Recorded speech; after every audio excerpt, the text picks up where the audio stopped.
네, 중부지방 일대 기록적인 폭우가 쏟아지면서 자동차 관리에도 비상이 걸렸습니다. 네, 출근길 인터뷰 오늘은 김필수 대림대 자동차학과 교수를 만나서 침수 차량 대처법과 피해 보상법 등에 대해 알아봅니다. 현장에 뉴스캐스터가 나가 있습니다. 박서휘 캐스터. 네, 출근길 인터뷰입니다. 오늘은 김필수 교수를 만나 얘기 나눠보겠습니다. 안녕하세요. 네, 안녕하세요. 네, 요즘같이 비가 많이 오는 날엔 가급적이면 운전을 피하는 게 좋겠지만 또 어쩔 수 없이 운전을 해야 될 경우가 있는데요. 네. 어떤 점을 주의하면 좋을까요?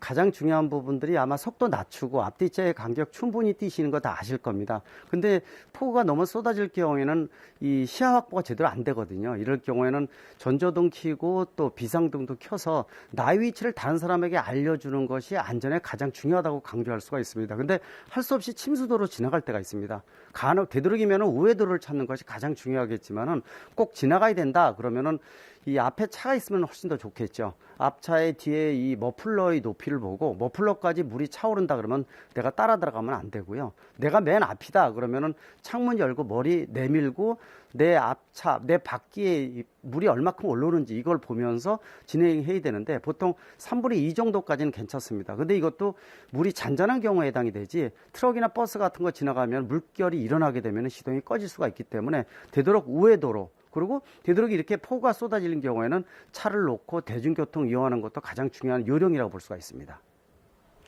자동차 침수를 부분 침수 그리고 완전 침수로 나눌 수 있는데요. 침수 정도에 따라서 대처 방법이 다른 건가요?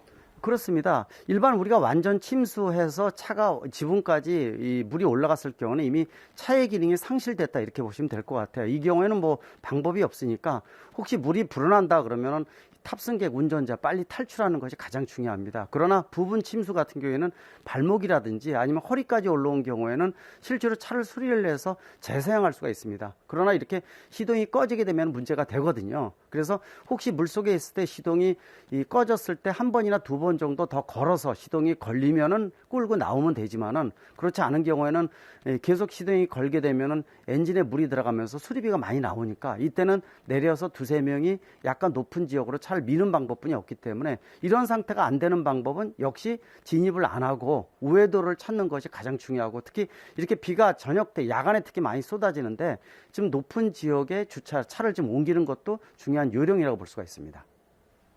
최근 늘고 있는 전기차와 하이브리드 차량에 대한 침수 우려도 굉장히 큰데요. 전문가로서 해주실 조언이 있다면 어떤 게 있을까요?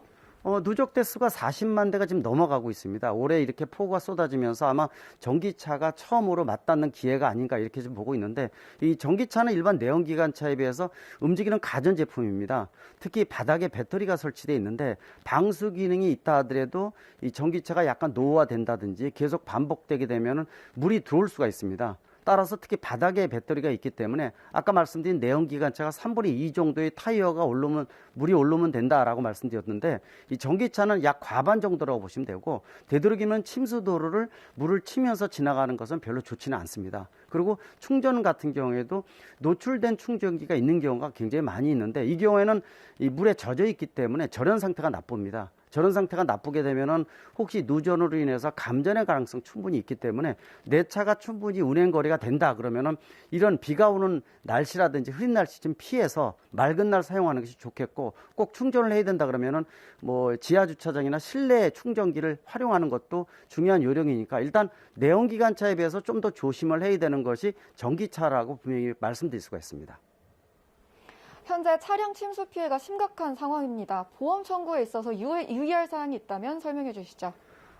가장 중요한 것이 자차 보험에 완전히 가입되어 있는지를 확인하는 게 중요합니다. 그러나 최근에 들어와서 보험 내용 중에서 자차에 가입이 돼 있다 하더라도 단순 사고가 제외되는 경우가 있습니다. 이 단순 사고에는 이 천재지변이나 이런 것들이 빠져 있는 경우에는 역시 보상을 받을 수가 없어요. 그리고 혹시라도 본인이 실수를 해서 창문을 열어놨다든지 썬루프를 열어놔서 물이 들어온 경우는 보상을 받을 수가 없고요. 특히 이제 경찰이 금지구역 같은데 주정차를 해서 침수됐다든지 또 최근에 대법원 판례 중에서 하천변에 낮은 지역에 주차장이 설치가 많이 돼 있거든요. 이런 경우에는 낮은데도 불구하고 주차를 했다라는 것은 본인의 책임에서 면하기 어렵기 때문에 보험 처리 측면에서 일부만 보상받을 수가 있습니다. 역시 보상을 받는다 하더라도 이 재산의 피해에 대한 것들은 어쩔 수 없는 부분들이 있고 불편한 부분들이 많으니까 이런 부분이 발생하지 않게끔 미리부터 조치를 하는 거, 뭐 주정차에 대한 부분이라든지 미리 날씨를 보고 운행에 지금 지양을 한다든지 이런 요령, 보험 처리보다도 이 문제가 발생하지 않게끔 만드는 거, 이게 또 중요하다고 볼 수가 있겠죠. 네, 오늘 좋은 말씀 감사합니다. 네, 고맙습니다. 모두들 빗길에 안전운전 하시기 바랍니다. 지금까지 출근길 인터뷰였습니다.